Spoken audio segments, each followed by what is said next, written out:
करना चाहूँगा सबसे पहले तो कि 50 इयर्स आप लोगों ने कंप्लीट कर लिए, इस जर्नी के बारे में बताइए 50 साल की, और ये भी जानना चाहूँगा कि कैटरिंग का जो एक्सपो है वो पहली बार होने जा रहा है, तो कब दिमाग में आया कि इस तरह का एग्जीबिशन करना चाहिए, इस इंडस्ट्री के लिए कितना इम्पोर्टेंट होगा, कितना सिग्निफिकेंस होगा? सर ये एक्सपो वैसे कहेंगे तो हमारी जो मदर बॉडी है, मैंने जैसे डिक्लेयर किया बताया आपको कि federation of all India caterers, तो 2016 में कोविड के पहले एक एग्जीबिशन हुआ था। उनका मोटिव है कि केटरिंग की जो भी एसोसिएशन है पूरे इंडिया में उनको अंडर वन रूफ लाना, और जो केटरिंग हमारे जितने भी केटरर्स ऑल ओवर इंडिया में है उनको एजुकेट करना, उनको साथ में लाना। तो हर साल फेडरेशन, 2 साल में by yearly federation of all India caterers एक एग्जीबिशन करता है जो इंडिया के अलग अलग हिस्से में होता है। फिर हमने जैसे कि ये 50 साल पूरे, हमने सोचा कि मुंबई की बहुत बड़ी कैपेसिटी है और बहुत बड़ा परचेज पावर है, तो क्यों ना ऐसा एक एग्जीबिशन।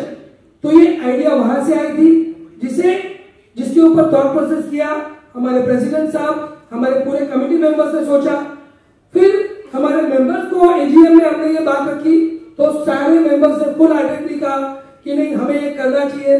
तो इस तरह से ये आइडिया आया, और क्योंकि बॉम्बे की कैपेसिटी है तो ये एग्जीबिशन बॉम्बे में हो रहा है। और एक इंपॉर्टेंट बात कि ये हर साल होगा, यानी कि this will be an yearly IP, ताकि हर साल जैसे आपको पता होगा कि हमारी केटरिंग इंडस्ट्री की जो मेन सीजन होती है नवंबर दिसंबर में शुरू होती है, तो हर साल लगभग अगस्त या सितंबर के महीने में हम ये शो आयोजित करेंगे। फ्यूचर में इसे हर साल डबल ट्रिपल करेंगे, और अगर आप सबका साथ रहा तो नेक्स्ट 2 and 3 इयर्स में हम इंटरनेशनल पेविलियन भी यहाँ पर जरूर लाएंगे। Thank you. जैसे आपने कहा कि आप लोगों ने 12 कॉलेजेस को शॉर्टलिस्ट किया है, 30 कॉलेजेस का जो एंट्री आया था, आपसे जानना चाहूंगा हमारे देश में 62% यूथ है, तो उनके लिए किस तरह की अपॉर्चुनिटी होगी स्पेशली इस एक्सपो में, अगर उस बारे में कुछ बताएं। बहुत ही बढ़िया सवाल है। आप देखेंगे down the line 10 years catering को तो एक फिक्स मेनू सेट होता था कि 2 मिठाई होंगे, 2 फरसान होंगे, 2-3 सब्जी, रोटी, दाल, राइस, आइसक्रीम हुआ तो हुआ, नहीं तो नहीं होता था।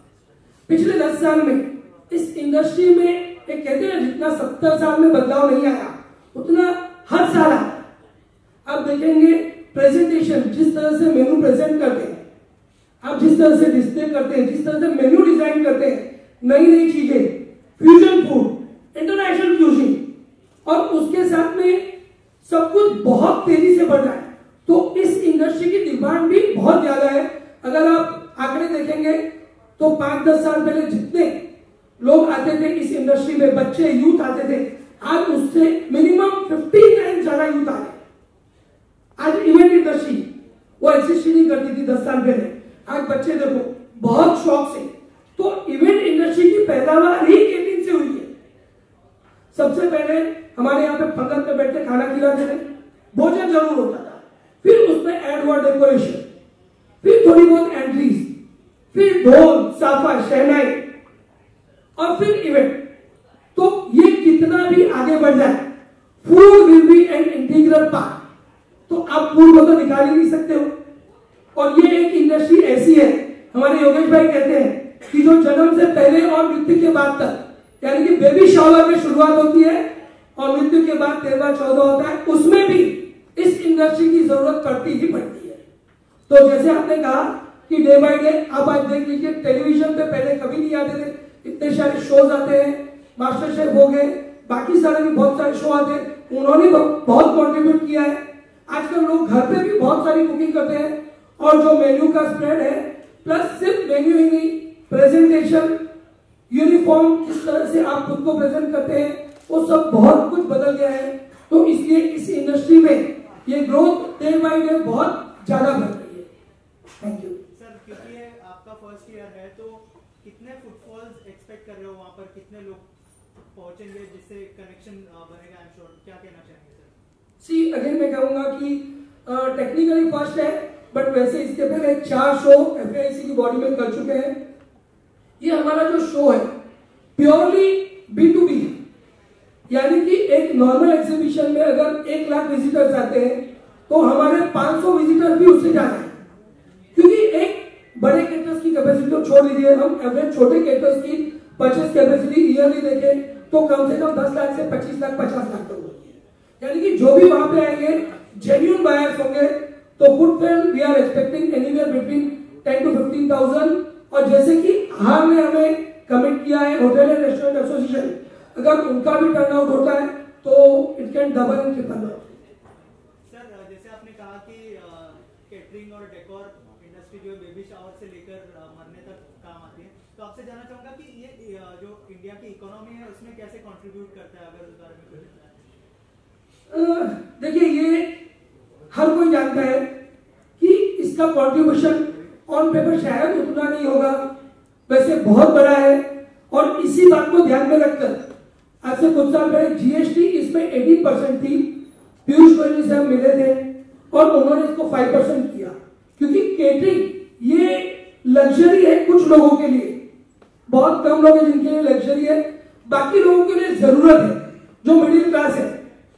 आज आपने कुछ भी किया, शादी में आया ना, खाना कैसा था, अच्छा था कि नहीं था, सब उसी पे चर्चा करते हैं। और आप सब जानते हैं ये इसमें कोई रॉकेट साइंस नहीं है, हम सब जानते हैं कि हमारी जो भी जीवन भर की जमा पूंजी होती है या जो हम सेविंग्स करते हैं, आज भी इंडियन लोग उनकी एक मेंटालिटी है कि बहुत बड़ा अमाउंट सेव करते हैं अपने बच्चों की शादियों के लिए।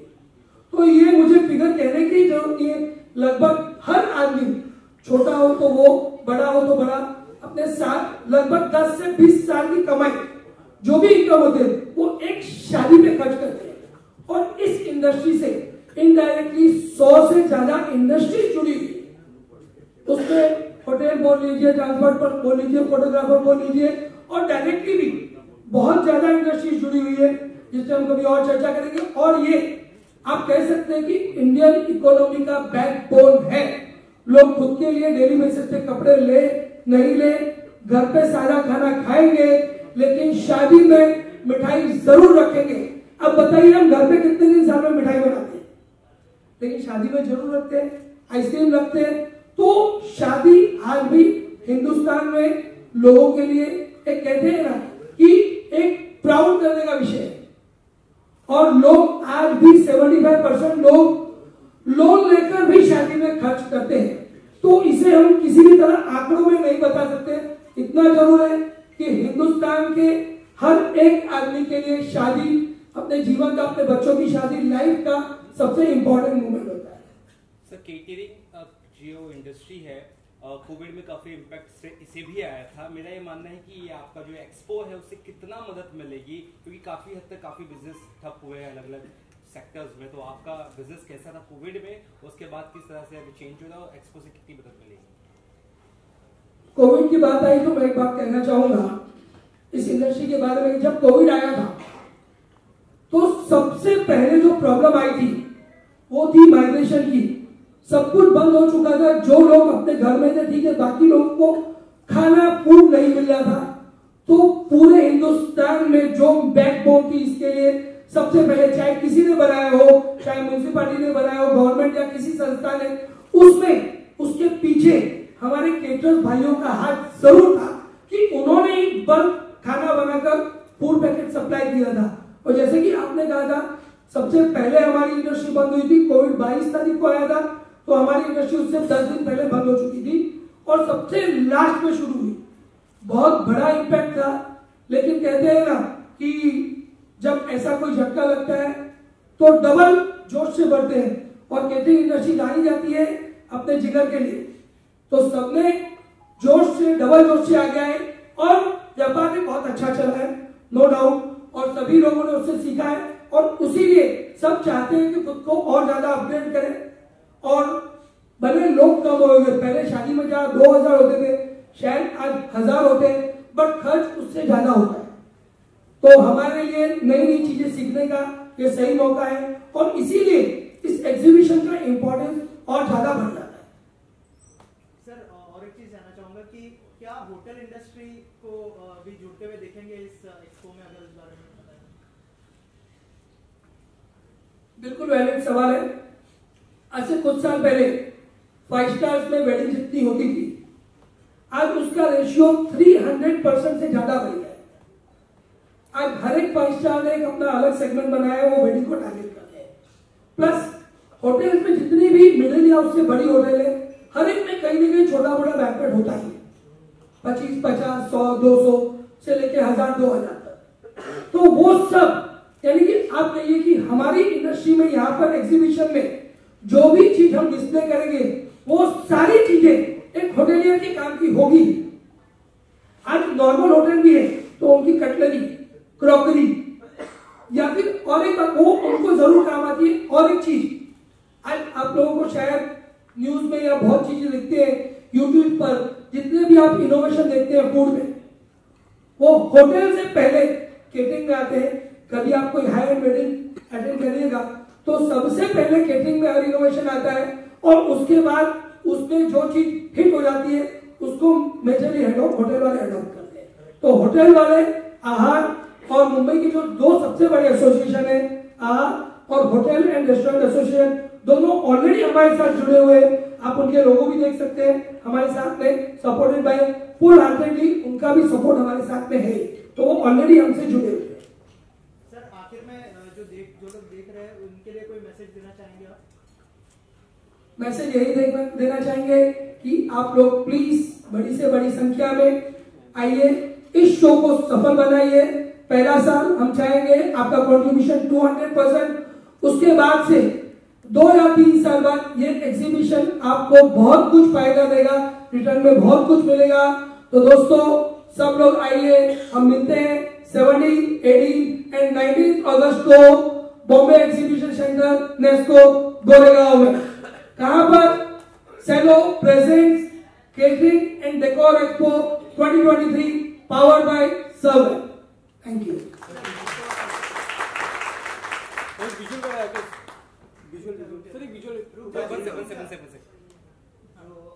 चैलेंजेस है आपको इंडस्ट्री में डेकोर के लिए, तो गवर्नमेंट की तरफ से आपको क्या एक्सपेक्टेशन है? सर ये बहुत ही वैलिड सवाल है आपका, क्योंकि क्या था कि हम जब भी गवर्नमेंट के पास जाते हैं तो जो भी रूल्स बने होते हैं नॉर्मली वो रूल्स फिक्स स्ट्रक्चर के लिए होते हैं, जैसे 5 स्टार है, होटल्स है, उनके लिए प्रॉपर एसओपी बना हुआ है। लेकिन जब आउटडोर केटरिंग की बात आती है तो कभी इस पे फोकस करके कोई भी एसओपी बनी नहीं है।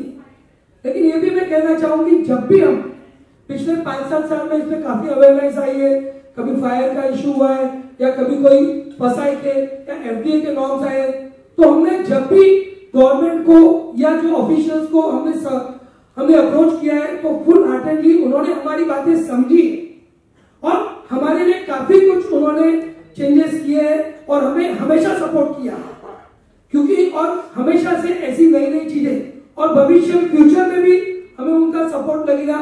तो उन्होंने हमेशा हमें ये सांत्वना दी है कि हम आपके साथ में सपोर्ट भी किया है।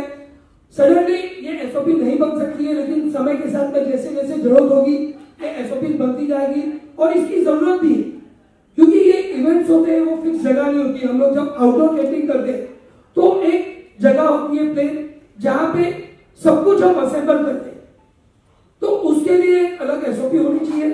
फिर भी इसमें काफी काम हुए और हमेशा उनका सपोर्ट हमको जरूर रहा है। जब भी हमने अप्रोच किया है हमें पॉजिटिव अप्रोच उनका मिला है। सर और एक सवाल सर, जो स्ट्रेंथ है आपकी वो तो दिख रही है अभी, लेकिन जो वीकनेस है उसके बारे में आप क्या कहेंगे? सर आपने जिसको स्ट्रेंथ बोला शायद वही हमारी वीकनेस है। क्या है ना, देखिए जब कोई शॉप्स होती है ना तो उनका पर्टिकुलर, जैसे आप टेलीविजन लेने जा रहे हैं तो एक जन 25,000 में बेच रहा है तो दूसरा 24, तीसरा 24.5, तो उनकी लिमिटेड होती है। तो सबकी कॉमन प्रॉब्लम सेम होती है और कभी भी कोई भी एसोसिएशन में लोग कब जुड़ते हैं जब उनकी कोई तकलीफ का निवारण एसोसिएशन करता है या उनकी प्रॉब्लम सॉल्व करता है। लेकिन केटरिंग में बहुत ही वेरिएशन है। आपको 200 रुपए में बढ़िया खाना मिलेगा, 800 में मिलेगा, 1500 में मिलेगा और 15,000 वाला भी मिलेगा। 15,000 वाले की जरूरत अलग है, उनकी प्रॉब्लम्स अलग है, 200 वाले की जरूरत अलग है, प्रॉब्लम्स अलग है। उसके साथ में कुछ समय पहले तक जो कंपटीशन होता था बहुत ही ज्यादा कंपटीशन था। आपने भी देखा होगा, आपके घर पे शादी आई होगी तो आप 5 जन को बुलाते हैं, बाबा इसने तो 300 बोला, आप 280 में करो, आप 260 में करो। तो इससे एक प्लेटफॉर्म पे नहीं आ रहे थे।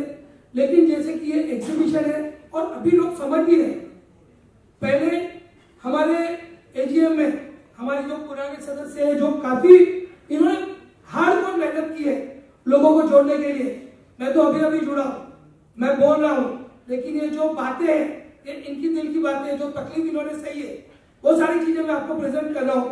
15 लोग नहीं आते थे, लेकिन आज इतने मेंबर्स आ रहे हैं वीक डे पे भी, तो ये हमारी स्ट्रेंथ है और आगे चलकर ये मल्टीपल होगा। और स्ट्रेंथ ये है, जैसे मैंने कहा कि बड़े से बड़ा इवेंट, आप किसी 5 स्टार वाले को बोलेंगे कि भी आज दोपहर को या कल शाम को या कल हमें 50-500 आदमी 1000 आदमी का खाना खिलाना है, तो वो हड़बड़ा जाएंगे, या 200 आदमी बढ़ गए तो उनका सिस्टम मिल जाता है।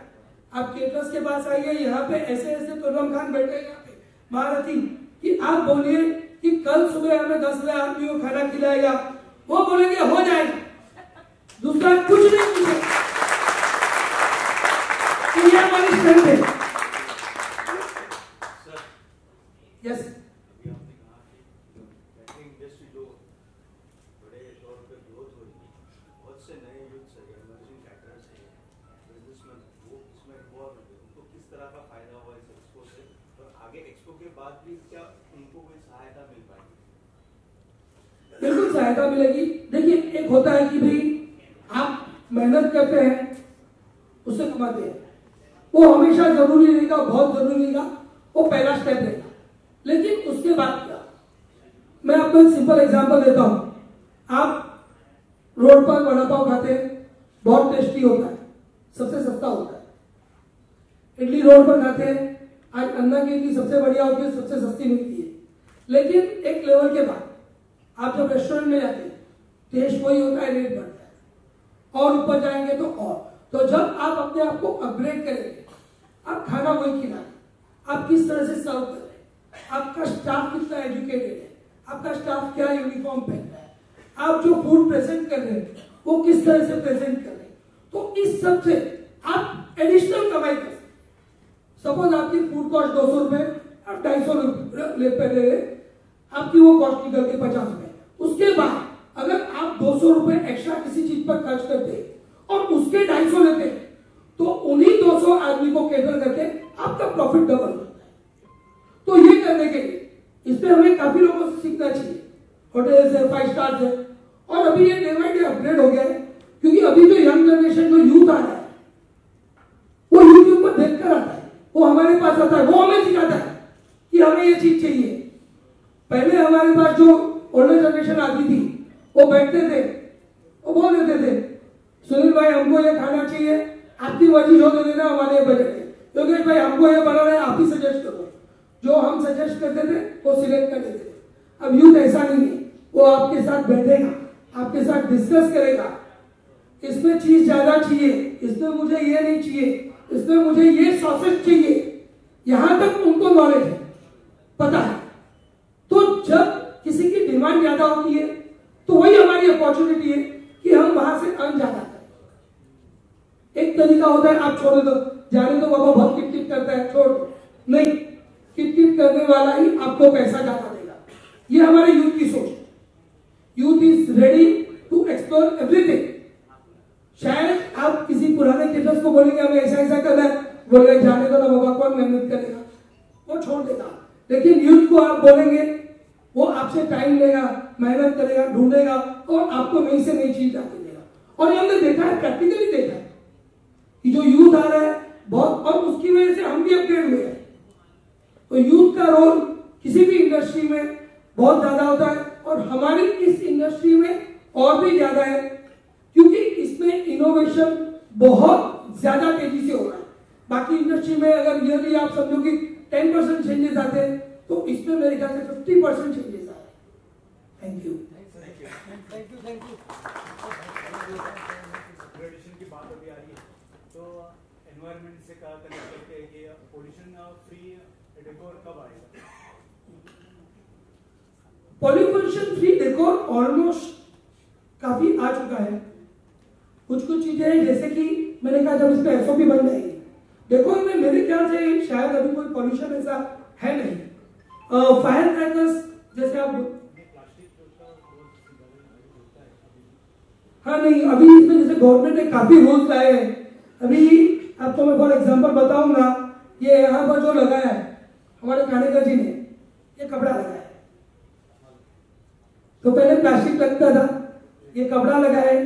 कुछ चीजों में जरूर और इंप्रूवमेंट आना चाहिए। ये भी तभी आएगा जब अवेयरनेस आएगी, तब इंप्रूवमेंट आएगा। काफी कुछ चेंज हो चुका है, लेकिन जरूरत हमेशा है। जैसे कि अभी बायोडिग्रेडेबल हमारे डिस्पोजेबल वाले भी आप देखेंगे, अगर एग्जीबिशन में आएंगे तो पहले 99% प्रोडक्ट्स प्लास्टिक के होते थे, जो मेरे ख्याल से अभी 80% रिप्लेस हो चुके हैं। यहाँ पे हमारे जो डिस्पोजेबल वाले भाई साहब बैठे बताएंगे 80 to 90% रिप्लेस हो चुके हैं, यानी कि उतना एनवायरमेंट फ्रेंडली हो चुके हैं। और उसमें और भी जरूरत है, हमेशा रहेगी, और वो हम एडॉप्ट करते जाएंगे टाइम के साथ। और एक चीज थी, अभी आपने यूथ की बात की है, तो यूथ और एआई जो आज हिट है, तो उसके रिलेशन में कैटरिंग सर्विसेज क्या सोच रही है? एआई का जैसे मैंने कहा, एआई अभी आने वाला है, लेकिन आज से कुछ साल पहले शायद आप इंटरनेट पे सर्च करते तो आपको 2-4 दिखते, उसमें से केटरिंग सर्विसेज, केटरर्स, महाराज, हलवाई। आप आज किसी भी एरिया में डाले, आपको नाम से लेकर उनके फेसबुक पेजेस है, वो आप देख लीजिए, आपके सवाल का जवाब आपको मिल जाएगा। जितना वो सोशल मीडिया पे अवेयरनेस है, जिस तरह से खुद को प्रेजेंट कर रहे हैं, तो ये ऑलरेडी अपडेट हो चुका है। लेकिन इस फील्ड में अभी भी बहुत स्कोप है कि भाई बहुत ज्यादा जरूरी है, और वो तभी होगा जब यूथ आएगा। आपके आने के पहले हम वहां पे खड़े थे, सतीश कानेकर जी ने हमसे एक बात कही कि कल वो 20-25 केटरर्स थे, उसमें से ज्यादातर के ऐसे थे कि उनकी सेकेंड जनरेशन आना नहीं चाहती। इसका मैं एक कारण बताऊंगा। आज से कुछ साल पहले जब केटरिंग में आते थे ना, उसको डिग्रेड समझते थे कि यार क्या केटरिंग में है, वो सर्विस करेगा, प्लेट उठाएगा, लोगों को परोसेगा। लेकिन आज जब ये इस चीज को बहुत बड़े लेवल पर गए, हमारे जो शेफ्स है, संजीव कपूर, विकास खन्ना, रणवीर ब्रा, हरपाल सिंह जी, तो लोग इसे प्राउड समझते हैं, और जब भी वो आते हैं अपना एप्रम समझना, उसको अपने लिए प्राउड फील करते हैं। तो अब सोच का तरीका बदल गया है। अब इवेंट्स है, केटरिंग है, शेफ्स आ गए, तो अब इसे सम्मान समझते हैं। पहले इसे अलग नजरिए से देखा था। तो अभी यूथ भी जरूर इससे जुड़ेगा, क्योंकि ये इंडस्ट्री बहुत अच्छी इंडस्ट्री है। बहुत कम इंडस्ट्री ऐसी है जिसमें पहले माल बेचना है फिर खरीदना है। अगर आप सही तरीके से करेंगे, बाकी में आप सामान खरीदते हैं, स्टॉक रखते हैं, कस्टमर का वेट करते आएगा फिर बेचते हैं। इसमें ऐसे नहीं, हमें ऑर्डर आता है फिर हम प्रिपरेशन करते हैं। तो इंडस्ट्री बहुत अच्छी है, और यूथ का इन्वॉल्वमेंट देर बाय डे बढ़ रहा है।